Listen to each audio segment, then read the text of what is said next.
आज आपकी मुलाकात करवाने जा रहे हैं हम उस कंपनी से और उस कंपनी के टॉप मैनेजमेंट से जो इस वक्त बेहद सुर्खियों में है। जी हाँ, देश का दिग्गज energy exchange IEX, Indian energy exchange, जो कि इलेक्ट्रिसिटी, रिन्यूएबल एनर्जी की फिजिकल डिलीवरी के लिए ऑटोमेटिक ट्रेडिंग प्लेटफॉर्म देने का कारोबार करता है ये एक्सचेंज। और अगस्त 2016 से ये एक्सचेंज सर्टिफाइड भी है और रिन्यूएबल एनर्जी समेत दूसरे एनर्जी सर्टिफिकेट्स देने का भी कारोबार करता है एक्सचेंज। और इसके अलावा अक्टूबर 2017 से NSE और BSE पर IEX की लिस्टिंग भी हुई है। आइए कंपनी के टॉप मैनेजमेंट से हमारे साथ जुड़ रहे हैं चेयरमैन और मैनेजिंग डायरेक्टर SN गोयल साहब। गोयल साहब ने NIT राउरकेला से इलेक्ट्रिकल इंजीनियरिंग में बैचलर्स की डिग्री हासिल की है। फैकल्टी ऑफ मैनेजमेंट स्टडीज नई दिल्ली से आपने MBA भी किया है। फरवरी 2021 से ही एक्सचेंज की कमान सर के हाथों में CMD के तौर पर। पावर सेक्टर का बड़ा लंबा गहरा अनुभव है गोयल साहब का। 40 साल से ज़्यादा इस फील्ड में आप बिता चुके हैं और IEX से पहले आप PTC इंडिया के डायरेक्टर भी रह चुके हैं।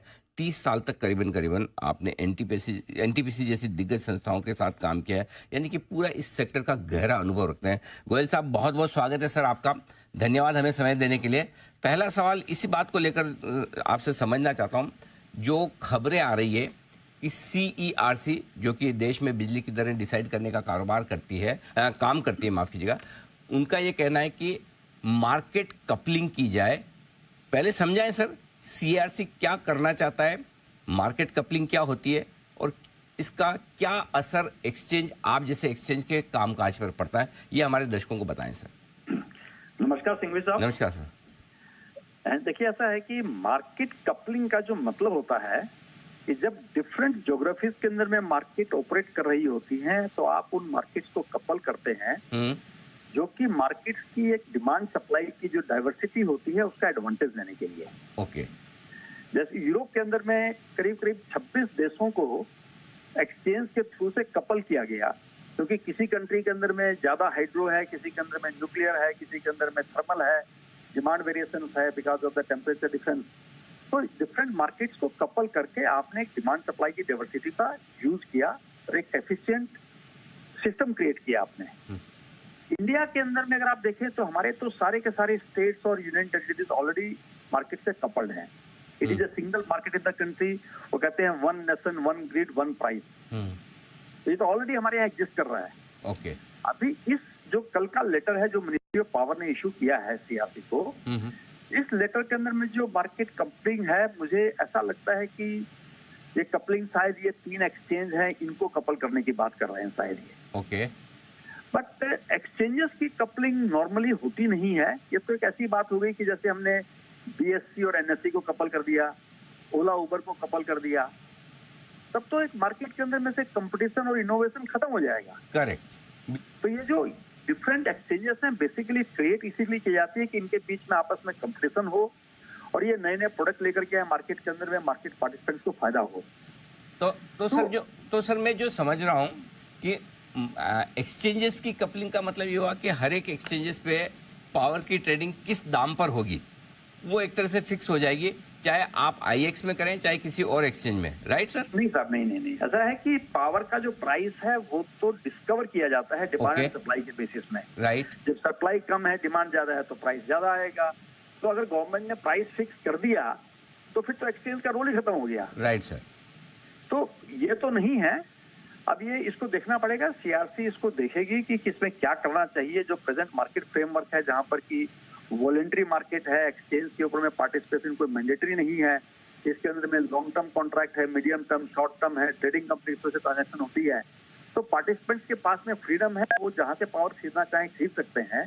ऐसे वॉलेंट्री मार्केट डिजाइन के अंदर में कुछ करने की जरूरत है या नहीं है, CERC इन बातों को सोचेगा। सोचने के बाद में पब्लिक कंसल्टेशन करेगा और उसके बाद में वो देखेगा कैसा मार्केट का कंस्ट्रक्ट डिजाइन करना है जी, करना है कि नहीं करना है और कैसा करना है। तो गोयल साहब, आपने एक चीज क्लियर की कि इसमें प्राइसिंग को लेकर कोई रोल नहीं होगा। प्राइसिंग तो जैसे डिराइव होती है, मार्केट ड्रिवन होगी, वैसे होगी। बिल्कुल। तो फिर एक्सचेंजेस की कपलिंग का मतलब हुआ क्या?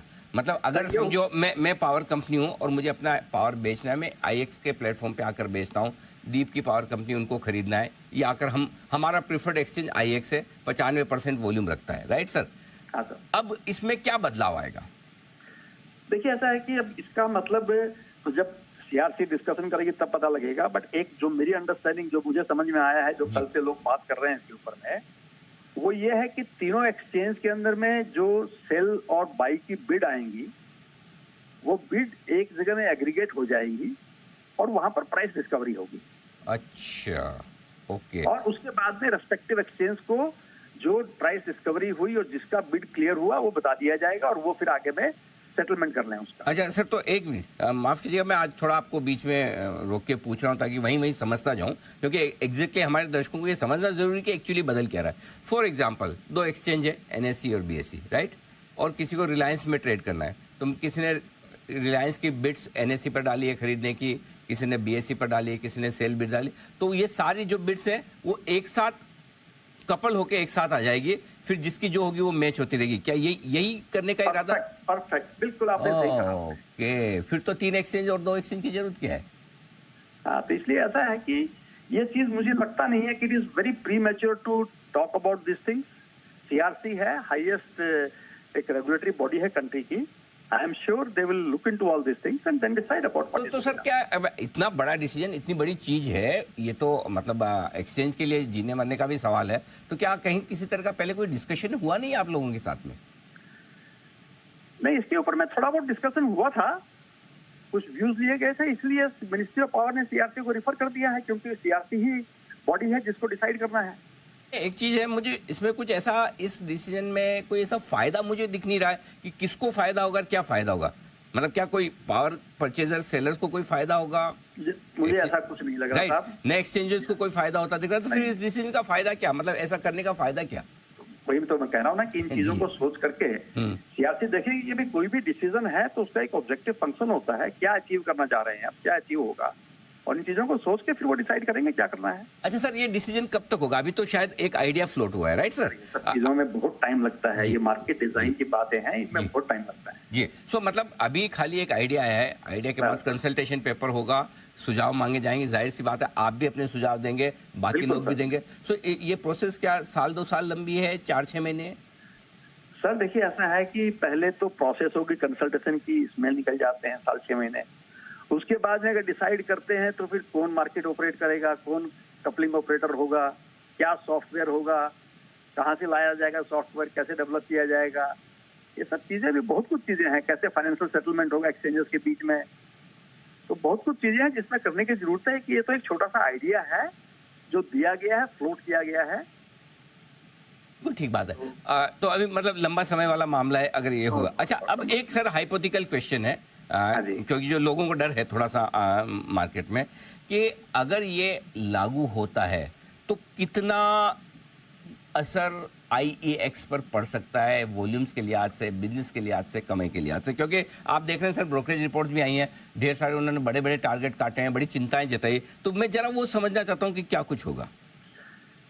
तब देखिए, ऐसा है ना कि ये तो डिपेंड करता है कि सीआरसी इस मार्केट कपलिंग क्या अगर डिसाइड करता है इम्प्लीमेंट करना, तो क्या कंस्ट्रक्ट डिसाइड करते हैं।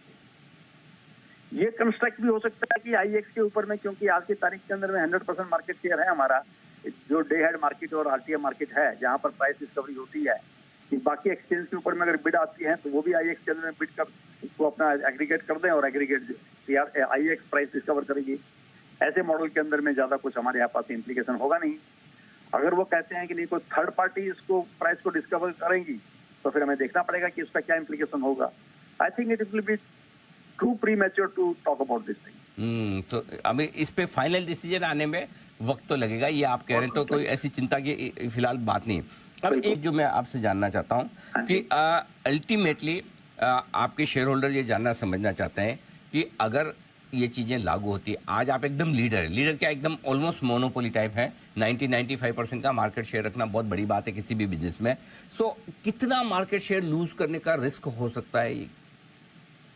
सर देखिए, ऐसा है कि जैसा मैंने आपको पहले भी बताया है कि हमारा जो मार्केट शेयर है करीब टोटल इलेक्ट्रिसिटी जनरेशन के अंदर में 6-7% ही है जो हमारे यहाँ से ट्रांजैक्शन होती है। ये वॉलंटरी मार्केट है, पार्टिसिपेंट्स लॉन्ग टर्म कर सकते हैं, शॉर्ट टर्म कर सकते हैं, medium term, trading company, exchange, बहुत सारे ऑप्शंस अवेलेबल हैं। यहाँ कोई ये मोनोपोली नहीं है किसी की भी, सबको इक्वल अपॉर्चुनिटी है। ओके, तो सर गोयल साहब, अब आप आखिरी सवाल आपसे, वैसे मैंने काफ़ी सवाल आपसे पूछ लिए, आपने बड़े धैर्यपूर्वक सब जवाब भी दिए। आपके इन्वेस्टर्स के लिए मैं जानना चाहता हूँ, फिलहाल जो कुछ मार्केट का रिएक्शन है, नी जर्क रिएक्शन है, पैनिक रिएक्शन है, लोगों को डर लग रहा है कि एक्सचेंज का वजूद ही खतरे में पड़ जाएगा, अस्तित्व का क्या होगा, वॉल्यूम 25-50% घट जाएंगे, जैसे ऐसे कल से लागू होने जा रहा हो, ऐसा कुछ भी नहीं। जरा एक बार जरा उनको आप बराबर से समझा दें सर। नहीं, ऐसा कुछ नहीं है साहब, ऐसा कुछ नहीं है। देखिए, रेगुलेटर ने एक मार्केट डिजाइन क्रिएट किया है जिसके बेसिस में 15 साल से एक कंपनी चल रही है, ये मार्केट फ्रेमवर्क चल रहा है जी, और बहुत एफिशिएंटली चल रहा है जी, ये हम रेगुलेटर हैं, कोई ऐसा बिजनेस नहीं है कि जो हमने खड़ा कर दिया और इसके अंदर में कोई अनफेयर प्रैक्टिस चल रही है। सीआरसी रेगुलेटर है, वो पूरा इसके अंदर में ओवरसाइट करता है और मार्केट डिजाइन को चेंज करने में टाइम लगता है, इन चीजों को डिस्कस करने के अंदर में, इवॉल्व करने में। ये कोई ऐसा नहीं है कि कोई साल 6 महीने में चीजें हो जाएंगी, लंबा टाइम लगता है इनमें। बिल्कुल ठीक बात है। गोयल साहब, बहुत बहुत धन्यवाद आपका, आपने बहुत धैर्यपूर्वक सारे सवालों के जवाब दिए। और एक चीज़ के लिए सर मैं आपको कॉम्प्लीमेंट देना चाहता हूँ, तारीफ करना चाहता हूँ, वो ये है कि आमतौर पर किसी भी कंपनी के टॉप मैनेजमेंट इस तरह के माहौल में आकर बात करने से कतराते हैं, और स्पेशली जो सरकारी कंपनियां हों उनके मैनेजमेंट तो बिल्कुल भी। लेकिन आपने बहुत इस मुश्किल समय में, जब आपके शेयर होल्डर्स जानना समझना चाहते थे, आपने सारे सवालों के जवाब दिए, बहुत अच्छी तरह से बताया भी कि क्यों उन्हें इतनी चिंता करने की जरूरत नहीं है। अभी लंबा समय है, अगर ये लागू हुआ तो भी, और लागू होने के पहले ये जस्टिफाई करना पड़ेगा कि क्यों लागू किया जाए। गोयल साहब, बहुत बहुत धन्यवाद सर आपका हमें समय देने के लिए। थैंक यू सर, धन्यवाद सर आपका।